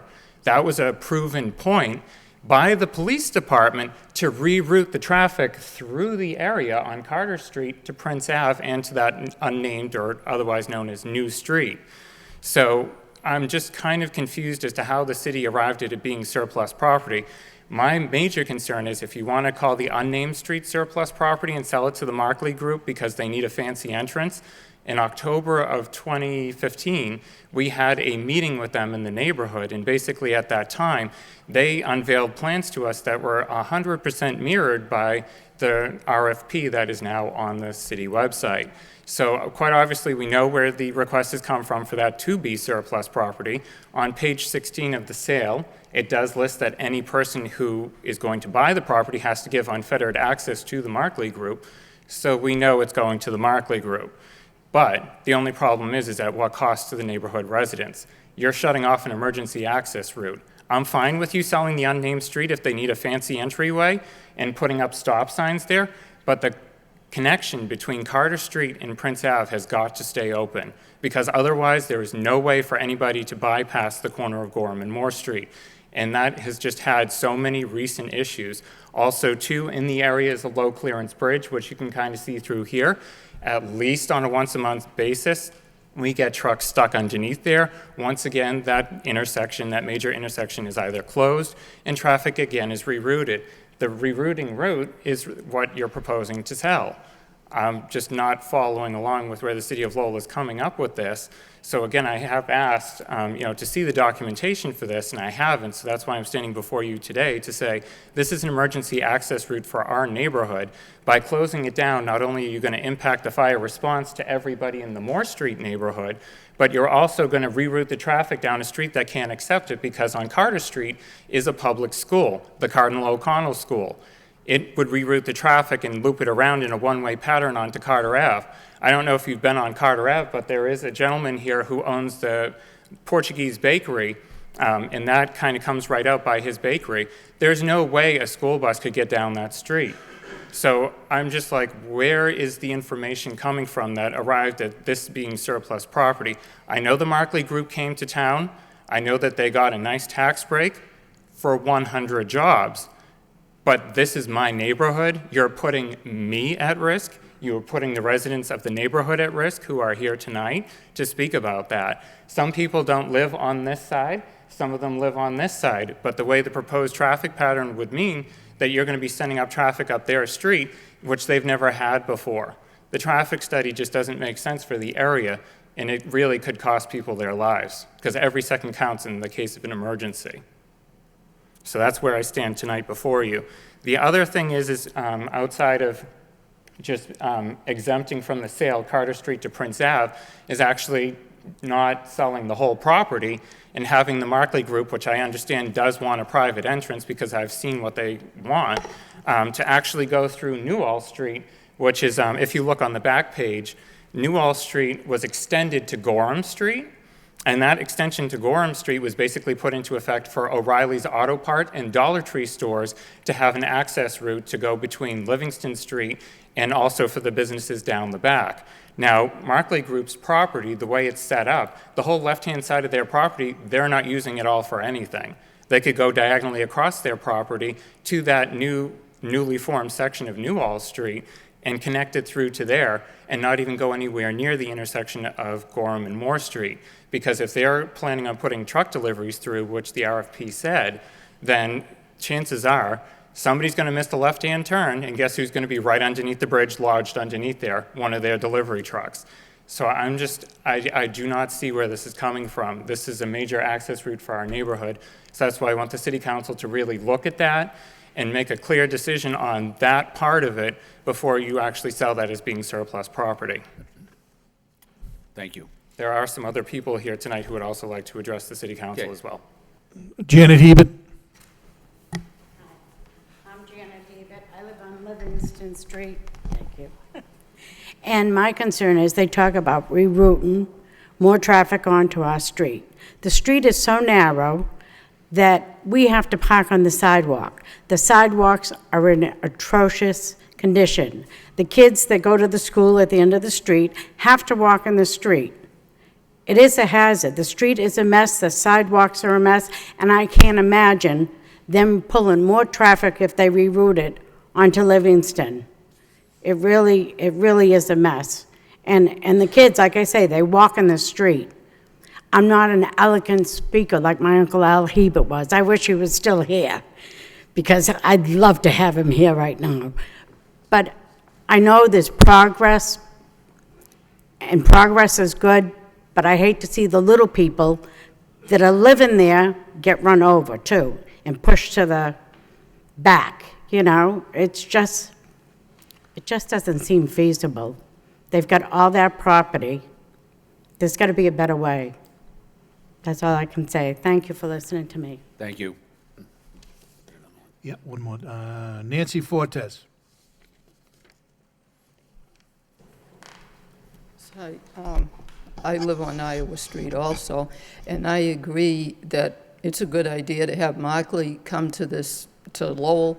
It's good for Lowell, and I also would like to see them get the new street, the street that we've always called the new street since those two houses were taken from when Pellegrino had Prince Macaroni. But I also disagree with the idea of shutting off Carter Street and Prince Ave. This is an emergency way of going. We've had two incidences in the past few months. One was a fire that was mentioned, and one was a truck that took out a telephone pole, the electric light and everything, and they rerouted the traffic down Prince Ave and up Carter Street. This happens periodically, more than you'd know unless you lived in that area. And I don't like the idea of shutting off a street. And besides, I know GPS is a new technology, you know, it's electronics, it's a thing today, but that GPS sends trailer trucks down Prince Ave, and then they get stuck on that curb. If Prince Ave is shut off completely, they're going to have a real hard time backing out into Moore Street. They have blocked traffic doing this with the trailer trucks, and then they'll say, the GPS sent us there. So you know, on one hand, I would like to see them have the new street for their entranceway, but on the other hand, I don't want to see the emergency exits blocked. Thank you for your time. Thank you. That's it. That's it. That's it. What's the pleasure of the council? Council Milonazo. Thank you, Mr. Mayor. Does it make sense to send this back to the city manager, who can then work with the traffic engineer? Yeah, Mr. Manager.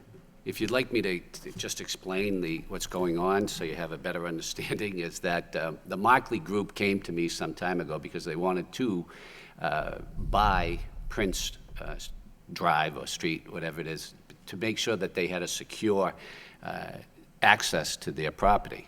And I told them, I said, I can't sell you a street. You know, there's a public process that's involved if this is ever going to happen.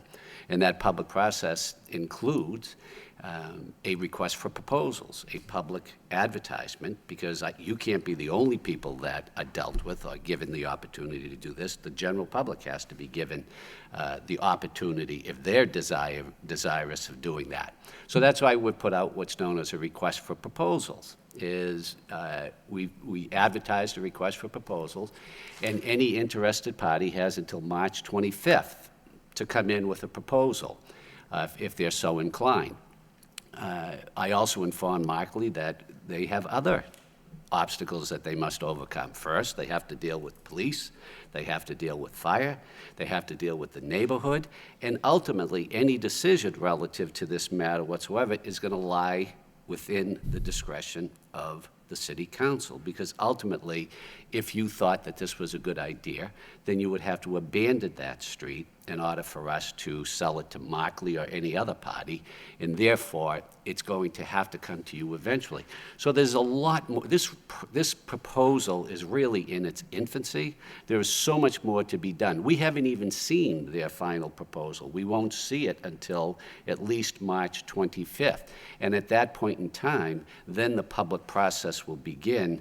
People will be given the opportunity to give their concerns, speak with Markley, speak with everybody else, a presentation before the city council, questions and answers, and then and only then, if you decide it's a good thing to do, will it be done. But there is a lot more work to be done relative to this proposal. The neighborhood, I have all of their information right here. They will be keenly involved in this deliberation in anything that transpires relative to this proposal. But it's still in its infancy, and there's a lot more work to be done on behalf of, on Markley's behalf before it becomes a finality, if at all.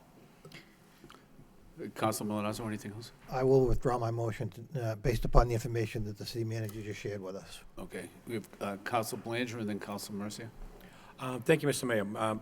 The manager answered most of my questions, Mr. Mayor, but I do have, so, Mr. Mayor, through you to the manager, so the Markley Group, I'm assuming, due to the nature of their business, security, I mean, they need a private way and make the building more secure? Is that what I'm gathering here, or? Mr. Manager. Yeah, exactly. Markley is a cloud storage facility. They store data for large corporations. For example, they just landed Massport as one of their clients. So you can imagine that these clients want that facility to be very secure. Interesting enough, I don't know if you remember, there was that shooting up in that area where the officer was just exonerated. Well, one of the perpetrators, who weighed 245 pounds, actually scaled the fence at the Markley property, and they caught that individual inside the Markley property. So they understand they need a more secure entranceway to their facility, and this is the proposal that they would like to see done, but that's only going to be after full deliberations by this city council. But yes, you're 100% correct. They do need a more secure entrance to their facility than they have right now. Okay. Well, thank you, Mr. Manager. It sounds understandable, but nonetheless, it's still very early stages in this. Nothing has been had yet to ease the neighborhood. That nothing is final at this point. So as long as I know I can trust you to keep the neighborhood in tune and keep the dialogue going with Markley, with the neighborhood as to what they're proposing, and I know I in this council can make a decision until we get up there and we know what we're looking at as well too. So I can't. And with that being said, I can't comment much further. Thank you, Mr. Mayor. Thank you, Council Mercia. Thank you, Mr. Mayor. I just wanted to reiterate what Councilor Belanger said. Although it's a windfall when we have a vacant, humongous building doing nothing, and then it's transformed into something useful and we're getting taxes, I understand that. But I do hear what the neighbors are saying as well, and so I hope that every turn of the events that these people are well notified as to meetings and zoning boards or whatever and things like that. These people have a right to know and voice that same opposition and concern, because I say compromise is wonderful, and maybe there can be a compromise where you're not putting a neighborhood at risk of having just one way in and out and not having and closing off streets. Maybe there's another way to look at it. So that's what I would hope. Thank you. Okay, there's no motion before the body at this point. Councilor Elliott? Thank you, Mr. Mayor. Did Council Milonazo, were you going to refer it back to the manager, or withdrew? Did you I withdrew that based upon the timing, March 25th. I'm sure we'll hear back from the manager after Okay, March well, 25th. I think it's important that the manager does have this, and I appreciate the neighbors coming down. I mean, I'm pretty familiar with this neighborhood, and it's congested. I've filed motion. I think Council Leahy, we've filed motions of that intersection. Certainly, raising the issue of the flooding is something that has to be taken into consideration. It's a very densely populated neighborhood. Some of the streets are confusing. Trucks are constantly getting stuck under that bridge still. So I think it is somewhat timing. Mr. Manager, if you could pass this information on it. The neighbors haven't been contacted by Markley. Understandably, they're probably putting together their proposal, but if they have this information, and who better knows the neighborhood than the people that live there, and I think they're just trying to be reasonable. That it is progress, and it's a very positive thing. Even the neighbors concur, but they just want to ensure that their issues, they've been there, their whole lives, are met. So I don't think we need a motion, but I think it'd be important for the Markley Group or their designers or traffic engineers take a look at this and take that into consideration prior to coming forward with their proposal. So I don't know if I need that in the form of a motion, but Mr. Manager, if you can communicate the concerns of the neighbors before that comes in, I don't think it would be. Okay, the Chair would entertain a motion to refer to the Law Department for a report and recommendation, and to the City Manager for a report on the public safety issues concerning the neighborhood. Do we have a motion to that effect? By Councilor Belanger, second by Councilor Elliott. Discussion on that motion? All in favor? All opposed? So voted. Next, we have City Council motions. The first motion of the evening is a motion by Councilor Elliott to request that the City Council discuss the resolution to support the municipal modernization bill. Do we have a second to the motion? Second by Councilor Leahy. Councilor Elliott. Sorry, Mr. Mayor. Thank you. So I know this bill is, it's been discussed and there's been publicized, the significance of it. And so the Mass Municipal, I just thought that we should go on record, and I know there are 106 items in here, and they've been embraced and endorsed by so many municipal officials. And Mr. Manager, I know you're familiar with this in your administration because it affects every arm of government, but also improves services to taxpayers. And I know it's making its way through the legislature, and the Mass Municipal Association are urging communities to contact legislators and the general court to support the provisions of this. And there are so many positive improvements to streamline government, to improve management, the ability of managers and officials, municipal officials to make government better. And just this, the summary from the MMA is there are 106 improvements. So, and certainly there's one I know that's of significance to this council, and there's actually a provision for double polls enforcement power. And if nothing else, we should send a letter to our delegation to support that. So I did provide a copy to all my colleagues of sort of the 4 or 5 themes and some of the major items that are being addressed in this bill. And I think they're significant from financial to operations to so many of the frustrating laws, if you will, that are obstacles to us on the local level that try to streamline government. So we may not all agree on all of these, but I think in general, to support this Municipal Modernization Act is important for Lowell and the state. So thank you, Mr. Mayor. Okay, any further discussion on the motion? All in favor of the motion? All opposed? So voted. Next item is a motion by Councilor Elliott to request that the City Manager of the Proper Department file comments regarding the results of the Clay Brook backwater study with FERC. Second by Councilor Leahy. Thank you again, Mr. Mayor. I know this issue has been before us, and you and another number of other members of this council, and some of us have been certainly working with the neighborhood on on the backwater and the impact in the Pawtuckaville neighborhood and the Rosemont section since the days of the flood.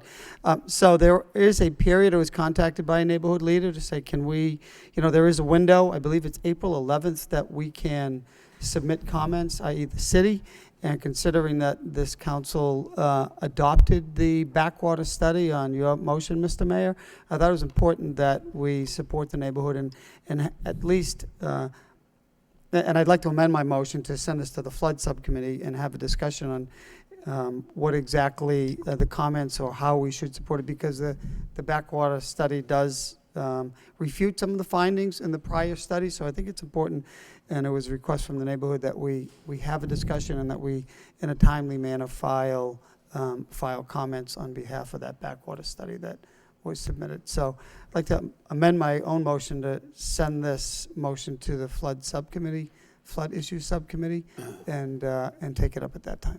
Okay, we have a motion by Councilor Elliott we have an amendment by Councilor Elliott to send this to the flood subcommittee. Seconded by Councilor Milanazzo. Discussion on the amendment. All in favor of the amendment? All opposed to the main motion? Further discussion on the main motion?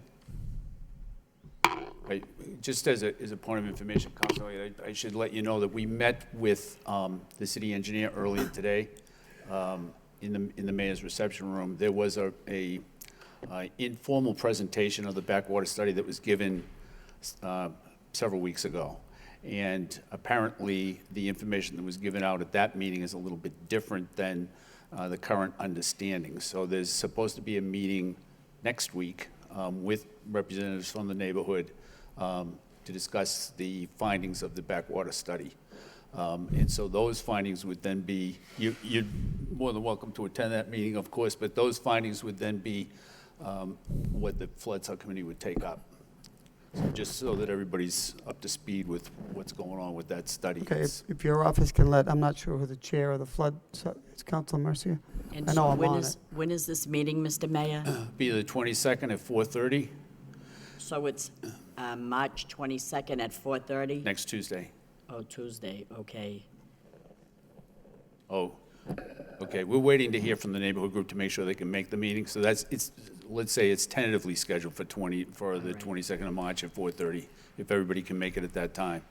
But I'm sure the manager's office or the mayor's office would be happy to let you know exactly in council, well, all members of the city council when that meeting will take place. Okay. Thank you. Any further discussion? All in favor, all opposed, so voted. The next motion is a motion by Council Elliott to request that the mayor get a report from the superintendent regarding the plan to implement the new screening requirements for schools under the new opiate abuse law. A motion, a second by Councilor Leahy. Councilor Elliott. Thank you. I know the law was just signed into effect. I know this council has discussed on numerous occasions the importance of getting this message out to our, I should have said superintendent of schools, Mr. Mayor, Mr. Manager.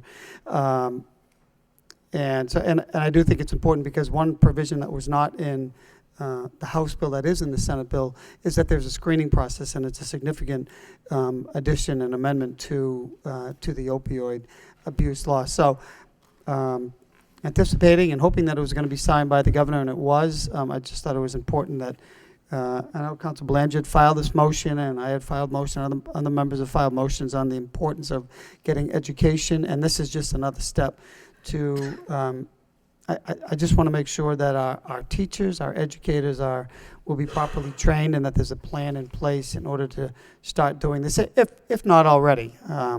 But at least it's formalized, and we can, we can continue our fight and our battle at every single angle that we can with our youngsters, through intervention, education, prevention. So that's the gist of the motion, Mr. Mayor. Thank you. Any further discussion on the motion? All in favor, all opposed, so voted. Next motion is a motion by Council Milonato. Oh, the next motion is withdrawn. No. No, excuse me. No. 6.4 is good, 6.5 withdrawn? Correct. Okay. Sorry about that. 6.4, Council Milonato requests that the city manager prepare a detailed report about why the proposed expanded trolley system project fell off the rails. Seconded by Council Rock. Council Milonato. Thank you, Mr. Mayor. I read in the paper where it seems to have come to a quick and sudden stop. So I just want to get a better understanding as to what's going on with the project. I'm hearing it's dollars. I'm hearing no one wants to take ownership as it goes forward. So I'd like to get a detailed report. I mean, this community over the last 3 decades has done so many wonderful, innovative things, from building ballparks to arenas to renovating 1 million square feet of mill space. I just want to know what happened and what this council as a body collectively might be able to do to get it back on track so that we can actually move forward. Because I do think it's important that we get this transportation system in place. So again, looking for detailed report as to what happened, but then we could all get together with the various groups in the community as to how we can try to move it forward. I know it's a decade-long plan that would need to be implemented and cost tens of millions of dollars, but if there's any community that can make it happen, I think Lowell can make it happen. So that's why I'm looking for this information. Okay, is there any other discussion before we hear from the manager on this? Hearing none, Mr. Manager? Yeah, we'll certainly give a detailed explanation, but basically, in a nutshell, basically the major partners just didn't want to go forward with it. UMass Lowell was supposed to be the #1 rider. and therefore giving the most financial commitment to the proposed development, and they did not see it servicing their needs today that they thought it did back when the idea first came up, especially that it doesn't go over the Howe Bridge to the North Campus is one of the major drawbacks for the trolley system for them. So the major financier did not want to go forward. And then the biggest problem is the LRTA didn't want to operate the trolley system. And so, you know, you can't build something if nobody's going to run it. And, you know, the National Park Service isn't in the business of operating trolleys, and we aren't in the business of operating trolleys.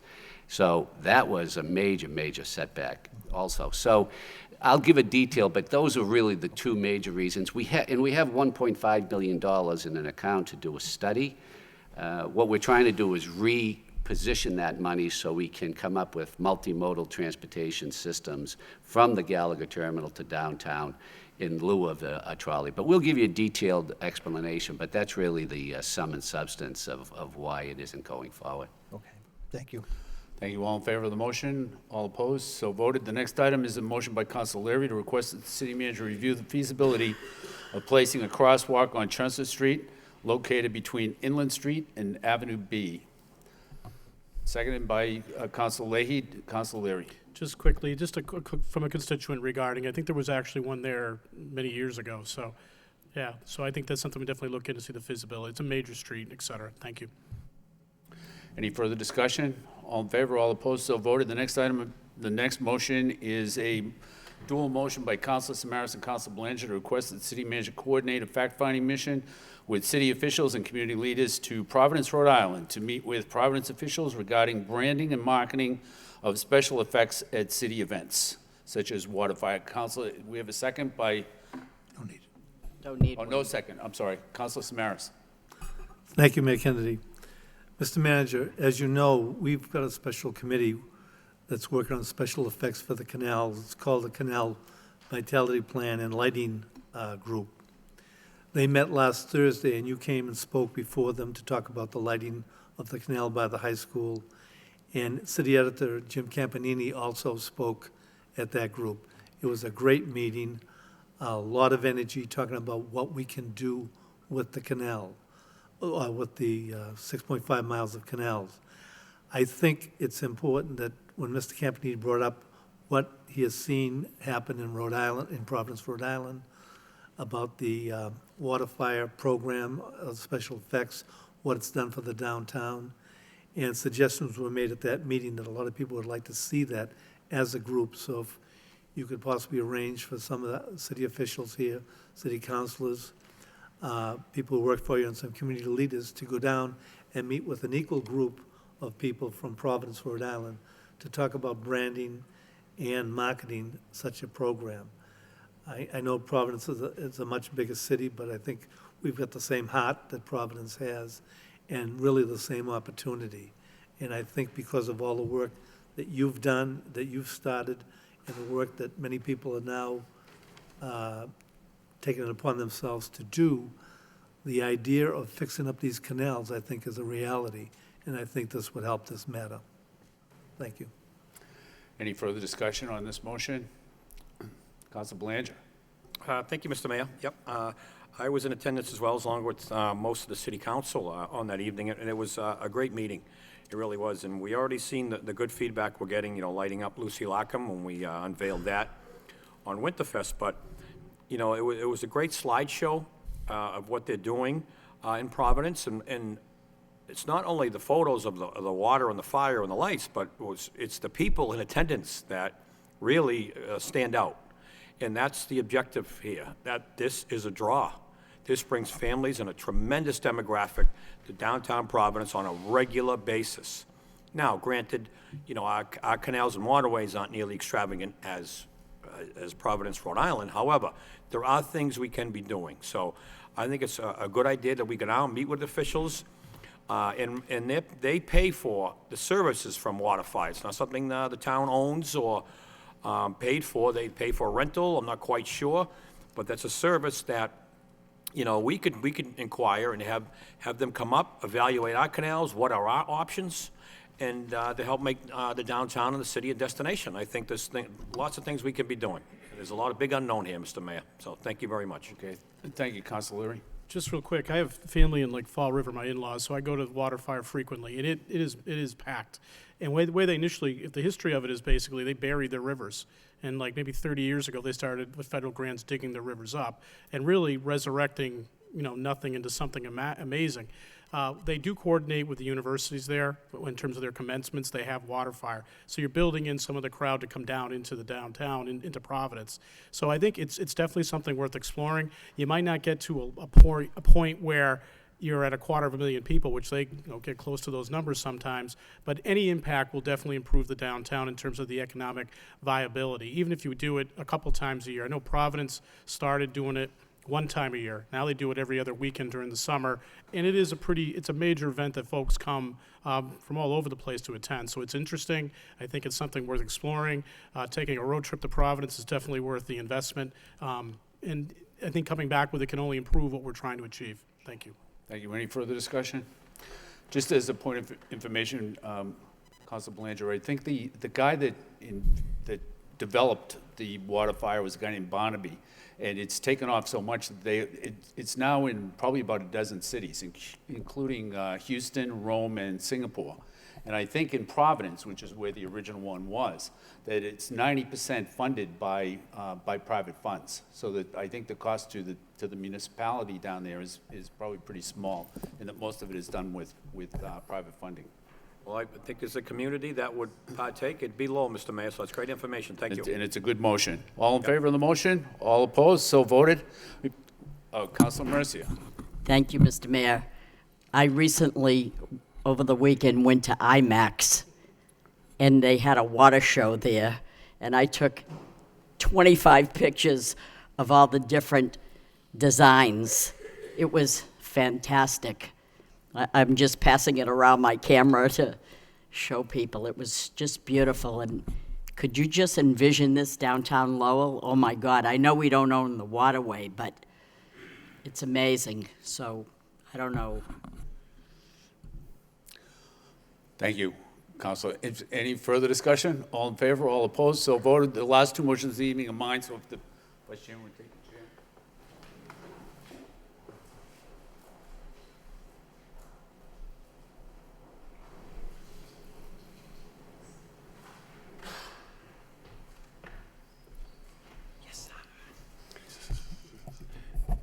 Next motion of the evening by Mayor Kennedy, require the city manager explore opportunities to make municipal water available to the public. Second by Councilor Samaras. Mayor Kennedy? Thank you, Mr. Chairman. This motion is in response to a man that came into the mayor's office that was, and he was concerned that that the homeless people in the city, and like any other city, there are homeless people in Lowell, I think we all know that they don't have access to public water. So as a result, there are some homeless people that he knows firsthand who have to panhandle in order to get enough money to go then buy a bottle of water, which to me seems unreasonable. It seems to me that we could easily make public tap water available at certain locations around the city so that people that are destitute don't have to go and panhandle in order to get money for water. I mean, water is a basic need. And so the motion just asked for a report from the city manager about the feasibility of doing that at several locations around the city. Any other comments? Councilor Leahy? No, well, I just want to say, I think it's a good idea. I think it's probably would be helpful for a number of people too, if you're downtown and you just want to fill up your water bottle. So when we explore the idea, they must have some new type of public water dispensers out there that we could check into. So I think it's a good idea. Thank you. All those in favor? Oh, okay, Councilor Belanger. Oh, okay. All those in favor? Motion passes. Last motion of the evening by Mayor Kennedy to require the Housing Subcommittee consider options for creating low-income housing opportunities in the city. Second by Councilman Nazzo. Mayor Kennedy? Thank you, Mr. Chairman. This motion probably should have been worded a little better than what it is, but basically, the same person that came in to speak to me about the water indicated that he's a homeless person. And he's a person who had previously lived in a studio apartment for $500. And because of students, that studio apartment is now $800. And the difference between the $500 and the $800 for him was enough to make him be homeless. So he can't afford $800, he could afford $500. And I'm not suggesting that we should build a barracks for homeless people so that they can have economical housing, but what I do think probably would make sense is that is if we could develop a registry so that people would know where there are low-income houses that don't have to be in Lowell. It could be that maybe you can't get a studio apartment for $500 any longer in Lowell, but maybe you can get one in Townsend or Pepperell or someplace like that. And maybe, you know, faced with the decision of living in Pepperell or Townsend in a warm studio apartment for $500 compared to living in Lowell in a tent in February is an easy decision for most people to make. I am aware that the Commonwealth has a registry like this, but I think that the Commonwealth's registry is too large, and I'm not sure that it's up to date. But, you know, it's possible that CTI keeps something like this, or maybe the Lowell Housing Authority, or maybe they could. But anyways, I just think that it's something worth looking at. I don't think it's not a motion that's going to solve homelessness in Lowell, but it might provide a solution for some people that are homeless in Lowell, and I think that for that reason, it's worth taking a look at. Any other comments? All those in favor? Opposed? Motion passes. That does it for council motions. Next section, announcements. Any announcements this evening? Only the Council of Mercy went to IMAX this weekend and had a great time. Good. Council Mercia. Oh, please let's not forget that the mayor, that the manager and Senator Eileen Donahue are hosting a beautiful event at 5:30 on Thursday at the Inn and Conference Center. That would be St. Patrick's Day festivities. On the dais will be the 3 state representatives, as well as Senator Eileen Donahue, probably Nikki Song is our congresswoman, and it'll be a fun time. And the money will go to the Mill City Grows. So, and the governor will be here as well. So that's an opportunity for anyone that wants to venture down. I think tickets are $50. A very important event, and the money goes to a good cause, because these are people that are bringing the country into the city and helping people grow vegetables and be self-sustaining, and it's really a good event. So we'll have a good time. Thank you, No Councilor. jokes better be of me, I'll tell you right now. Yeah. Looking forward to make 3 of Kenny's them. remarks. Yeah. Okay. Move to adjourn. Motion to adjourn. Second. Approves.